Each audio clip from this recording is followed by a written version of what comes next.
I love fanzines.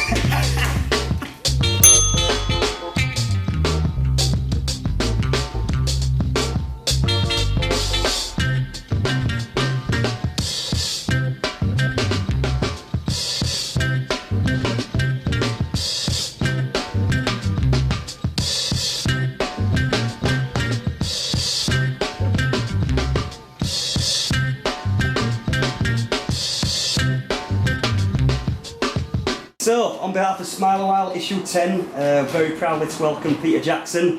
Jacko, nice to have you. So, we'll crack straight on, so we've got plenty to get through. 11th of May 1985, Bradford City played Lincoln, and you lifted the trophy at the start of the game.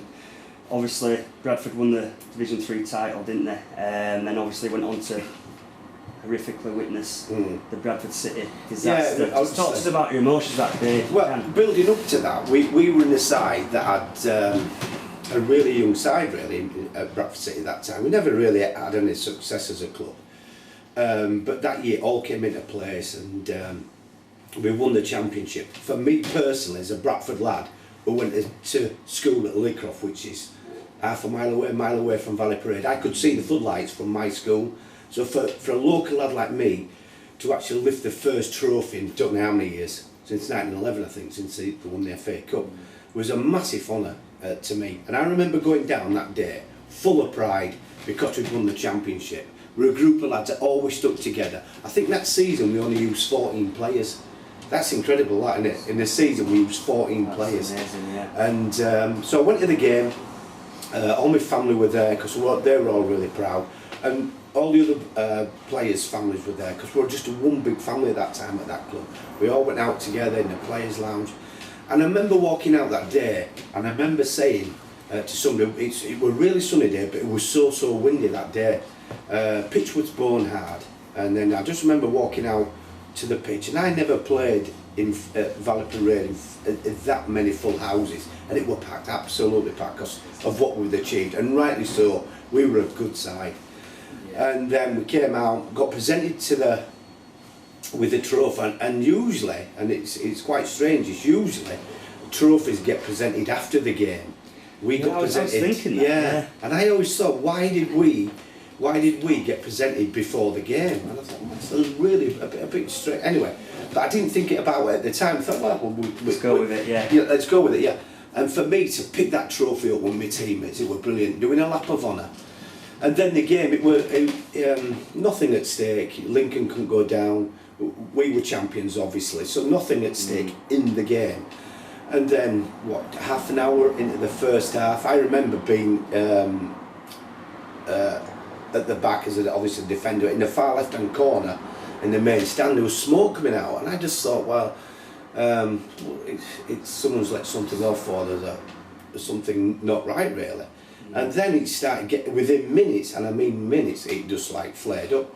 And so the referee called us all to one side into the corner, and all of a sudden you could see the fire going on top of the main stand. And people were still looking down at the smoke, but the fire was on top like that, and underneath the stand. And then I thought, well, this isn't right. And I managed to run, and I realised then there was a serious problem. I ran from the pitch into the players' lounge, had my wife and Charlotte, my little girl, and we got out onto Valley Parade out at the back. And the only good thing that really came out of the Bradford City fire, that stadiums changed forever after that day. Yeah. They literally did. There were no more all these decaying wooden stands. Some would argue that Bradford City disaster doesn't get as much publicity as the others, like say Hillsborough. Yeah. I mean, I agree with that. Would you agree with that? Absolutely. Yeah. I mean, on May the 11th, every year there should be a minute silence at every game.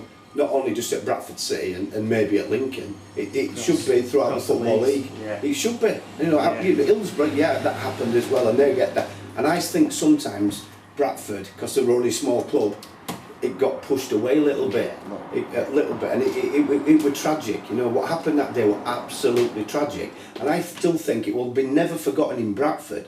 But at times, I think the whole football world sometimes forgets about it, and that's quite annoying actually. Yeah. In the late 80s, Peter, you played for Newcastle United, a club as a lot of fans know they have the most passionate Yeah. supporters in the country. What was it like at your time there? Absolutely incredible. Yeah. I remember we signed a Geordie lad called Gavin Oliver at Bradford City. We signed him from Sheffield Wednesday. And months before, when he signed it, he was saying about Newcastle. When you sign for Newcastle, it's like a religion there. Yeah. It's the ground rising up is the cathedral to play for Newcastle. And for me personally, I'd been at Bradford City, I'd be 23, 24 then. So a lot of clubs in my early part of my career, because I was captain at 18, I was in the first team at 17, a lot of clubs watched young players coming from the lower divisions. And there were rumours in the paper that were Liverpool, Man United when I was a kid, but it never went anywhere. So I got to the age of 23, thinking my time to go to the big time was past me. So all of a sudden, my world went from this little cottage and shelf, driving up there, wanting to play for one of the biggest clubs in England. And I'm thinking, oh my God, this is incredible. And it really was for me personally. So I went from playing from Carlisle and Aldershot to Chelsea and Arsenal. It was mind-blowing. Yeah. But to actually walk in to Newcastle United, sit down, start talking to them. So at this time, and I really mean it, I didn't know what the transfer fee was. So we'd finished the talks, I signed the contracts, and I said to Willie McFall, the manager, I said, Willie, how much have Newcastle paid for me? He said, we've paid 250,000, which is equal to our transfer record. Yeah. And I thought we were about 50, I thought Didn't have 50 any to concept 50, of no, what it was. 50 to 100,000 I thought maybe. But to actually go for that sort of figure, oh my God, it was incredible. But all of a sudden, I were on panini stickers. Panini, remember panini stickers? Yeah, brilliant. Me lads still collect panini stickers. Yeah, I've seen them on Google actually. Oh, Panini stickers. amazing. Yeah. And I had That's all what you would have dreamed of. That, all in one, absolutely encapsulated in one thing. Yeah. Because for me, I always thought I were a basic player. I could head it, I kick it, and had a good attitude. But for me to walk into a club like that and all of a sudden get a boot contract, get a sponsored car, panini stickers as we mentioned, and get recognised and be on telly and in press conference, my first press conference, when I was at Bradford, there were one David Markham, that were him, just sat like me and you, just chatting, that was press conference at Bradford. I walk into this room at Newcastle, there must be 30, 40 people in this room. It was, honestly, it just I couldn't comprehend it at the time I was going through all this. I just got on with it, and it was an amazing journey for me up there. Some might not know, and to be fair, I didn't know until I actually started looking at the squads around that time. He actually played with a young man by the name of Paul Gascoigne. Yeah. Do you remember seeing him at training? Do you remember any sort of... Did you get to know him, or...? Oh yeah, I played with him for a good year. But the month before we actually played him in I think it was the Rumbelows Cup then, Newcastle, and I had a good game against him, and that kicked off me signing for him. I remember everybody talking about Gaza, the young Gaza coming through. He used to win the Young Eagle Player of the Month award, big frizzy haired kid. Yeah. And I arrived first day for training and I saw this kid play. I said, oh my God, what talent. That was on the Thursday. On the Friday, we play Aston Villa away, right? So we train in the morning and we go down to St James's Park, park your car up, and I'm sat on the bus there. So to my right is Peter Beardsley. I'm coming across the car parks, Gaza, and this is a true story, with a Morrison's carrier bag. Yeah. You know, when I were even at Bradford, we had an old hall to carry our stuff in. He walked across with Paul Stevenson with a carrier bag with his boots in.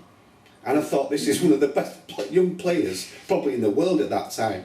And I just couldn't believe what a normal sort of kid he was. But what a talent that kid was. So Huddersfield Town, a club that you now have an illustrious connection with for many different reasons. Can you take us to your earliest days, earliest memories as such as a Town player? The first time I ever went to Huddersfield Town was as a fan. Yeah. I played at a club called Bingley Juniors over by Keithaway. Yeah. And a teammate of mine, big Huddersfield Town fan, he said, we'll go to Leeds Road. First ever football game, I went by myself. Me and my mate, I usually go with my dad, but I went with I was about 11. So we had to catch a bus from Bradford into Huddersfield, have lunch at Fartown and go to the game. They were playing Preston North End and Bobby Charlton was manager of Preston North End. It'd be early 70s. So he said, "Well, you wear a scarf." He's got a scarf. He remember the old silk scarf? You might remember it. Old silk scarf. He used to tie around it. So yeah, I wear it. But I didn't support this. So I put it around. So I'm stood in the opposite couch at the open end. You know, like scoreboard, the old scoreboard. Yeah. I'm stood there watching the game, Bobby Chow, and a kid comes up behind me.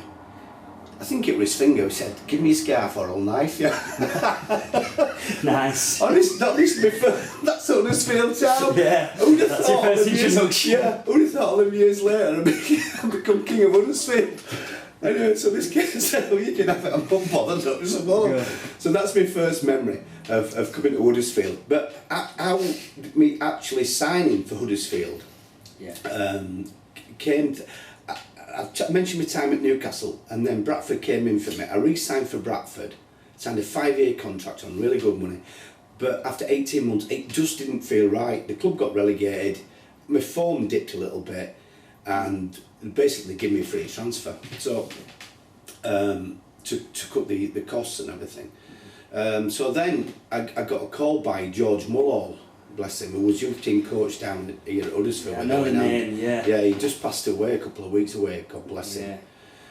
So George said, "Will you come to Huddersfield on loan?" I said, "Yeah." Look, I didn't really know much about it. So I went through the old doors at Leeds Road, and I walked down the tunnel, and it opened up. I thought, I really fancy this. Do you know, you get something in your head, I really want this to work. Straight away from day one. But I never had that feeling when I returned to Bradford. And that's strange to say, but sometimes then superstitions are important, aren't they? Yeah, and it didn't work for some reason whatsoever. I had a fantastic time at Bradford, but the second time it didn't work. Came Huddersfield, I thought, this is for me. Big old stadium, and I used to train in the afternoons. I completely changed my outlook of everything. I thought this is a real opportunity for me. I always remember going to the dressing room, because at that time, I was quite a big signing, and I'm not being big-headed when I say that. I was quite a big signing for the club, even though it was on loan with a view to a permanent deal. So I went in the dressing room, and Nellie Thompson, a lot of people would have heard of Nellie Thompson, and Nellie was the washerwoman there, and I had all these tales about Nellie Thompson. And she used to come in the dressing room. Like it were a men-only area with dressing room, but Nellie used to come in. Nellie, in her 80s, won't bother about that. So I'm there, and bless her. So I'm sat there, and I walked into a dressing room. It was quite strange walking into a dressing room. You can imagine, like you and Roberts, if you know Chris Marsden and Regan and all them. So I walk in, and I sit down, and I'm waiting for my kit. So Nellie hobbles in like that, and she still sat next to me. So I sat. She slaps me. "Go on then, look at your cock." Nellie, I absolutely loved, honestly. She made me feel at home straight away. Oh dear, Nellie. But I used to love Nellie. I mean, she used to, dressing rooms here, washing room were over there. I used to go every morning to see her. You became captain for Town, right? And through more than one manager as well. Do you remember when, I can't remember personally which manager it was it? Owen Hand signed me. Owen Hand signed me. He lost it. Do you remember when you first were given the armband, the captain armband? Yeah, it was my first game, my debut. Right. Against Bolton at home. Not had the best of starts, and we beat Bolton 4-0. Keith Edwards scored a hat-trick. And then we went to Fulham away. I think we drew 0-0. Yeah. But that team then, we had the likes of one of the best teams I've played, actually. Like the back four were me, Mitchell, Simon Trevitt, Simon Charlton, Marsden, O'Regan, Ifeanora, Ewan Roberts. We had a really, really good side at that time. And but as I said, I just loved and enjoyed every minute of my time playing there. Yeah. What was your favourite game for Town? And your worst game? Worst game were Peterborough at home when we got beat in the playoffs. Yeah, because as I say, Peterborough finished about 35 points behind us. They scraped in the last game of the season when we were third, I think, at that time, and we were so many points in front of them. And we went to Peterborough. I think we drew down at Peterborough, and we got beat at Leeds Road. So, and your most enjoyable victory in a Town shirt? We've had a few, like. Yeah, we've had a few. I remember going away to Sunderland in the League Cup at Roker Park, and they were a Championship club. I think we were third then. We beat them 4-0 or something like that, and I remember just having a good game. I remember Max Weekly used to get marks out of 10 Yeah. And I got a 10. Yeah. So that were a good one, right? That's not a good match for me. So, funny enough, my first season as a fan, as a young lad, was your first season as a manager for Huddersfield Town. So I remember the slick back hair, you know, the blazers. I've still got it. Yeah, I know. Puffing on the occasional cigarette. I thought you were pretty cool as it goes. And obviously that first season, when you replaced Brian Horton, became known as the Great Escape season. And then the following season, you did great for us. We finished, was it 8th or 10th or something like that. Tell us about the Great Escape season and also the next season and what I see as quite a controversial departure. Yeah. Well, basically, at 36, I left Chester. That was my final league club. And Halifax Town came in. George Muller, God bless him again, signed me down at Halifax. So we're doing part-time down at Halifax. We trained twice a week, played on a Saturday. And I played at Halifax, and I played 10 games. We won 9 and drew 1. Top of the conference, Jeff Horsfield, Jimmy Patterson made a really good side. October time came, and I got a call. I think it might have been Trevor Cherry, I think. He said, would you be interested to come for talks? No brainer. And then I got a phone call. And to this day, I still remember it. Said, we've got to make you town manager. Championship manager, 36, no training, no qualifications to be a manager. But I always remember, I can't remember which manager it said, because I've had a lot of managers in my career, like your Warnocks, Roy McFarlane, Trevor Cherries, George Mullall, Owen Hand, Willie McFall, some really good managers, some not so good managers as well, but it were important for me to be myself. So I walked in that day, and I remember my first 4 games, we lost all 4 of the first 4 games, but I knew we were well adrift then. When you think, I think we had 4 points in October, wow, we're looking above us, and we're thinking we're well adrift here. And if you'd have said at that time, in 12 months from the day I took over, we'd be top of the championship. A dream, honestly.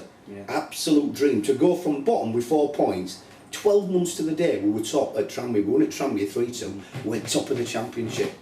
Wow, fantastic, amazing. But the Great Escape season started, as I say, we lost our first 4 games, but I had to be positive.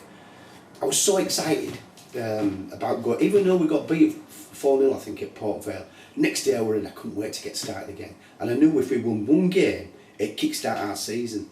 And we played Stoke at home. And never forgot that game. Oh my God, they were grumbling. It was on Question of Sport that when Paul Dalton rolled it in from halfway, and it showed me running down. Running down touchline. Oh my God, they were like Mourinho before his time. Took his time to hit it. I know it is, but what a player he was. So I knew when ball rolled in that day, we'll stop up. I don't know why, we'll stop up. And we did it. Absolutely incredible. Obviously the next season was a decent season. Really good season. Good season, wasn't it? You know, you finished 10th. Well, what happened? You know, I was personally very disappointed to see you go. This actually the chairman was there, and he backed me, not a lot, but he backed me. I had like Sir Paul Dalton, Marcus Stewart, Wayne Allison, good players, Barry Orne, and you know, he backed me. But you know, we started the season okay.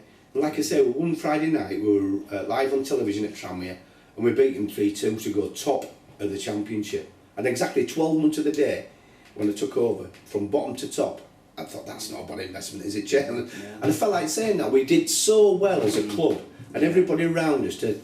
But probably overachieved, people start getting carried away on this wave that, well, Jacko will take us up, blah, blah, blah. Then what happened at Christmas time, rumours coming in of a takeover of Huddersfield, which always, you know, but I thought, well, we're still third, we're still in top 3. Anyway, Barry Rubery came in, promised this, promised that, never delivered the money that I was talking about. So then it gets to like, and we're slipping now at this time, we're about 7th. That's 7th Huddersfield. We normally spend, we're playing like a Derby and Sunderland, you know, some massive clubs. And as it went on, the money stopped coming through, the talk of like, and then I got in, be April time, I got, someone told me that he'd been in talks with Steve Bruce. Couldn't mention it. So you're on as a manager, you sat there knowing that at the end of the season you're got to get sacked, basically. Last game, a couple of seasons, I saw Brooks in the stand watching behind me, and I'm thinking, this isn't right. But I couldn't come out and say, Steve Brooks, are these wrong? So at the end of that season, I got all the players together, we had a meeting down at the club, plans for next season, structure of the club, all that. I was talking to the players, Ayre were there, Ian Ayre, Rubry wasn't there, and after the meeting I said, Ian, can I just have a quick word? It's the end of the season, obviously a lot of speculation surrounding myself at the moment. What's the yeah, we're sacking you. Just like that, as though they were just like, probably a no, yeah, we're sacking you. Barry wants to meet you at hotel in Leeds tomorrow. See you then, 11. Buying what? That's it. Right. But I was absolutely sure. I've always wanted to know how it went yeah, down. Yeah, and that's how it did go down. You that know, was it. and who would have known that they'd reach out to you again? You know, Yeah. less than 5 seasons later, and you'd get a second bite of the cherry. And obviously that campaign, I personally remember, I went to every single home game of the 2003-2004 season, and I went to about 6 away games. I went to Boston away, went to Cheltenham away when we could have gone up by automatic. But it was an amazing season throughout. Obviously, I don't know the full details, but I do know that some players didn't have contracts at the start of the season, and you know, you had a shoestring budget. And you talked to us about that season. That season, we talk about the Great Escape season, and that was a good season. The season we got to talk about was more incredible, for a lot of reasons, what I'm going to tell you now. When you walk into a club that is in turmoil, the last game of the season, we were at Macara, or Mel Merchant, can't remember. Mel Merchant, they went to Port Vale, they got beat 3 or 4-0. So they're relegated to the bottom tier of the football. Huddersfield Town, bottom tier. So that day, Brookie, the kit man, was the only member of staff on the coach coming home, and he stopped for fish and chips. Only member of the staff. So that shows you what turmoil the club was in. So low everything, a lot of players out of contract, a lot of players walked. I got a call from Terry Fisher and to say, will you come for talks? I'm thinking of taking the club over. I'm meeting Ken Davey. So they had these meetings. I was lined up to be manager, but then the club was in receivership. Terry Fisher walked. I never met Ken Davey before, but I had talked to them, and anyway, he said, we'll go ahead with Peter. I realise how popular you are, but this is the state of the club. You've got 6 players turning up for pre-season. And I'm signing players because we couldn't sign contracts, we were just signing letters of intent, saying if we come out of receivership, administration, you'll sign for the club. They could have gone, well, I've got an offer from Crewe or Downton or wherever, and just gone. But they signed the bits of paper saying, yeah, I'll sign for you. They signed for Peter Jackson, and that was me selling Huddersfield Town. This club could be great again, and will be great, but we need just a little bit of time. Give me that time, and we'll make sure we'll get through it. Myself, I didn't get paid for 6 weeks. Took the job, didn't get paid for 6 weeks. Still didn't know where they got. I left a good job as being a football agent, and I took over Huddersfield Town and went to Stores Hall. First day, 6 players turned up, and then players started coming in one by one, and then I attracted Sodgy, Steve Yates. These weren't bad players. Sodgy won the World Cup a year before, but I knew. The main thing for me was just get a team on the pitch, not talk about promotion. The main thing was to stop in that division. The club was in absolute turmoil at this stage. Yeah, I remember my dad signing up for the Survival Trust. Survival Trust, like that, There were a lot of people behind the scene, and that's why I'm so proud of the club. We've gone from there to where we are now. But it's people like that, the Survival Trust, that they kept the club alive and kept the spirit going of Huddersfield Town. So I went there, and I didn't have any really ambitions to take him up. Mainly was just to get a team out. First game of the season against Cambridge, and which I did. I think we were on 8,000, turned up 9,000 for my first game. But we had real spirit, and because as I say, we basically had nothing. I think it was 3 or 4 players in that team and in that squad on £150 or less that played at Cardiff. Yeah. That's not bad going, is it? It's amazing. Imagine what them sort of players have done now. But we had that togetherness. Yeah. You could after every game, but you could see the relief of everybody. And we should have had back-to-back promotions. We should have done, because we had that momentum building. It was a great squad for many different reasons. I think that promotion will go down. Yeah. It's a pivotal People promotion in that time, still you know? come up to me now and say, I know we're in the Premiership, we've got the Premiership, but that day at Cardiff, For me, that's for that, because it was so worrying. We sort of dropped and slipped so quickly, and then you know, to be in that sort of turmoil as such, the whole club, and then to come up as the way we did. Yeah, 25,000 for Cardiff. Honestly, we took over Cardiff that day. It was a sea of blue and white. And as I say, you know, we weren't the most glamorous teams like we are playing at the moment. To go to your Burtons, as we did, Boston, and Carlisle and down in places like this. But we were Huddersfield, and I knew after that game we were on a march. And you look at it now, that was the first promotion to where we are now. Simon won the second one, and obviously David Wagner won the big one. But that was a turning point in the club's fortunes. I think before we wrap the interview up, you know, I'd like to hear your thoughts on David Wagner and obviously what's going on now around the club in terms of, obviously you spearheaded that rise as such, and now we've gone beyond where we could ever imagine. Well, I always said on that, you know, I could, in my lifetime, I could never see Huddersfield in the Premiership, and full marks to him. And I must admit, when he arrived, it were when Chris Powell left. David Wagner arrived at the club, like you and everybody around said, David who? You know, no one heard of him. You know, there's some big names looking at the job, and rightly so, it's a good club. But no one thought he'd have the impact that he'd make it in terms of everything that I've heard about.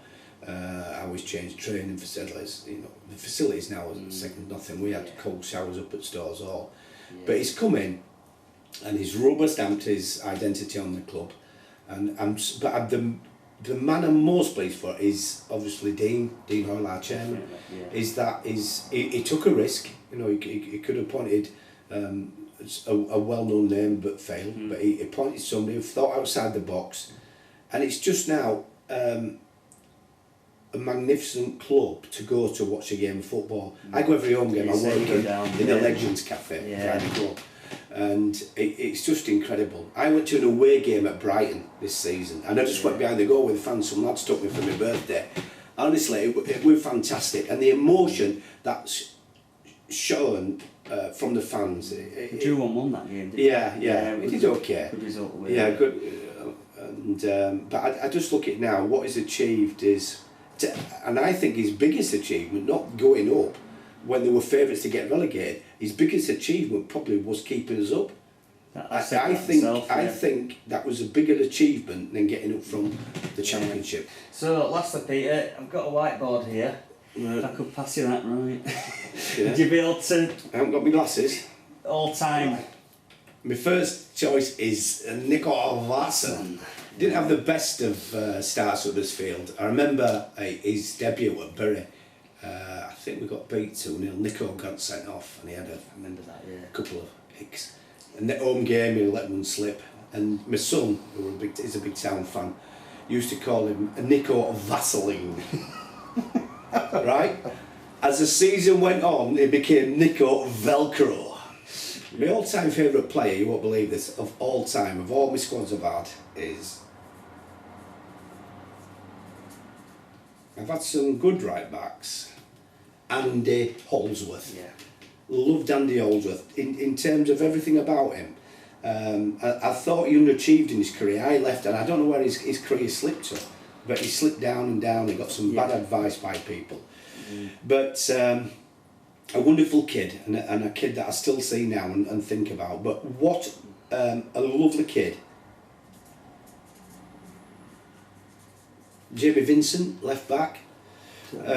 Paid a little bit of money for Jamie Vincent, signing from Bournemouth. That was in the Great Escape season when we had a little bit of money. So I paid a little bit of money for Jamie Vincent, but good on the ball, had a long throw, great left foot. One of my centre backs is Andy Morrison, who was a colossus for me. Strong player, right? Absolute colossus. If he had not had them injuries that he had, an injury prone Andy Morrison, he'd have gone and played for Scotland. I think he might have played for Scotland. Man City legend, wasn't he? Yeah, Man City legend. Yeah. And the other one I better put in, because he'll be on the phone to me, is Sodgy Dodgy. Yeah. So that's not a bad back four. You had a close relationship with him, didn't you? Well, he had with me. He had with you. Yeah.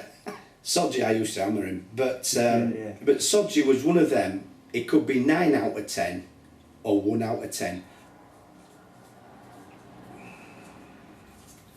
Danny Schofield. We interviewed Danny for issue 2, I think. Yeah. Danny Schofield, I signed him from Bodsworth for 5,000 and a bag of footballs as a 7-year-old kid. Probably, I still don't know him. Is he left foot or right foot? Still don't know. Danny Schofield didn't realise what a good player he was. He was absolutely. You ask any player that I've mentioned or you speak to any, Danny Schofield. He had unbelievable. So tricky, wasn't he? Yeah. He was like, honestly, I'm not exaggerating. He was like George Best, but he didn't believe in him. He didn't realise how good he was. Barry Hall. Yeah. He was. Terry was quite influential about bringing Barry in because he'd been with the Welsh team, and he was on a free from Birmingham. Was Barry. So he came in that great escape season with Dave Phillips, another experienced player, but he was excellent. Is it Worthington?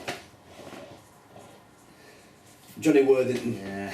My man. Jonathan, another one. The young players turned up that day at Stores Hall. Ginger hair. Although he likes to be called Strawberry Blonde, he's ginger. So he turned up that day, and once again he progressed. I made him captain, and he took it on board. You know, he's from a fantastic family background. You know, he was a great captain, he was a great leader, Jonathan Worthington. Would run through brick walls from you, and you knew every game he'd get 8, 9 out of 10 of him every game. Constant. His fitness was great. Yeah, but only thing is he was ginger. Yeah. Right, so the next one, this is. I better put him down because once again he won't talk to me. He'll be messaging me as well. Yeah, he won't talk to me. I could have put John Stead there, but I'll go for Boothie. First recollections I came against Boothie was down Leeds Road. And I just arrived at the club playing a practice match, and I never got beat in the air. If I got beat in the air twice in a game, I'd have had a game. I had to win every day. Anyway, so we played a practice match one day, and someone got injured, and George Mull sent this young lad on, about 6'8", whatever he is, Boothie, gangly legs, big head. He has a long head, and he Boothie like that. Yeah. And he came on, this kid. Anyway, first header, flicked on and beat me in the air. No one's ever done that before. Did it again, he beat me 3 times in the air. And I said, George, who's this kid? He said, it's Andy Booth, he's got to be a good player. And then, little did I know that I'd be managing him, Booth. But what a legend. So my last one would have to be Marcus Stewart.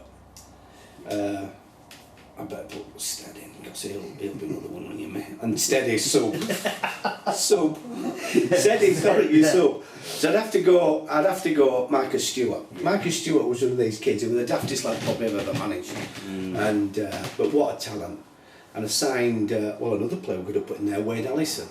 I remember reading an article a couple of years ago when Marcus Stewart finished that his favourite ever partnership was with Wayne Allison.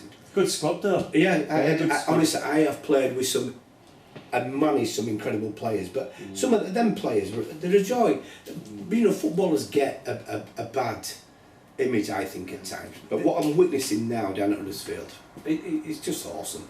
It really is awesome. Right, Peter. Thank you very much. That's been great. Gaffer. That was good. That. Thank you.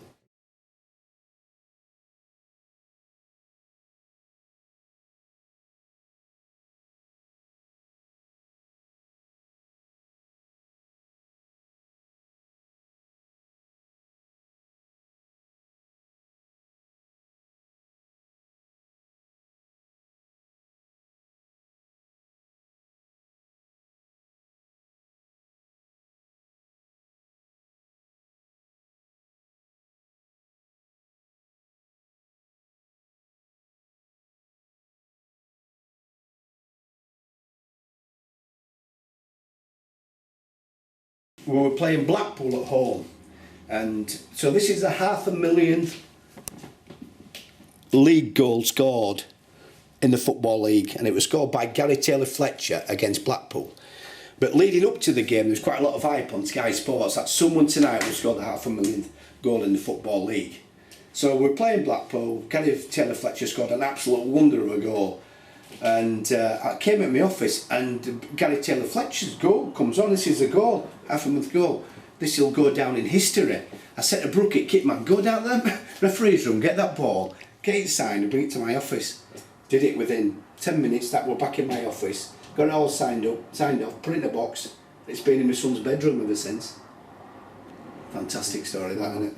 It's a good story. He Good old went on Fletcher. to play for Blackpool as well, didn't he? Yeah. Fletcher. Thing with Fletcher, right? He played at Huddersfield, then he went to the Premier League, didn't he? So he played from non-league, like Jamie Vardy, he went through all the divisions and ended up at.